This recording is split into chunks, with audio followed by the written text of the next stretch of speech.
Pendant des années, des créateurs africains ont créé du contenu, généré de l'engagement, sans jamais pouvoir vraiment en vivre. Moi, j'en ai fait partie. Comme beaucoup de jeunes de ma génération, j'ai commencé sur YouTube. J'y ai partagé des tutoriels en informatique et en programmation. 4 ans de travail, quand j'ai enfin obtenu les 1000 abonnés pour la monétisation, on me l'a refusé. Pas à cause du contenu, juste parce que je vivais au Bénin.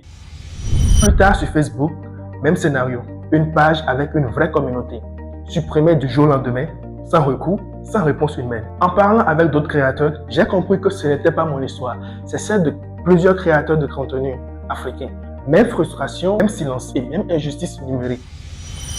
C'est là que Frime est né. Frime est une plateforme sociale pensée dès le départ pour les communautés africaines et les créateurs. Une plateforme où l'audio est central. Publication audio, commentaires audio et bientôt la traduction du texte en audio dans les langues locales.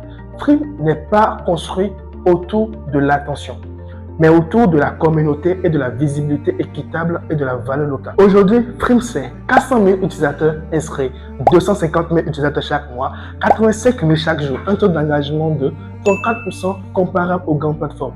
Et tout ça avec zéro budget marketing, 100% organique, présent dans 35 pays africains. Nous levons entre 100 000 et 200 000 $ pour accélérer, développer le produit, structurer l'équipe, passer à l'échelle. Si vous êtes angel investor, si vous connaissez des VCS qui investissent en Afrique ou si vous voulez simplement comprendre ce qu'on construit, le manifeste est en description. Contactez-nous par mail pour avoir plus d'infos. Frime n'est pas juste un réseau social. C'est une infrastructure pour que les créateurs africains n'aient pas à choisir entre leur passion et leur géographie. Construisons quelque chose de grand, construisons quelque chose de juste. Frime.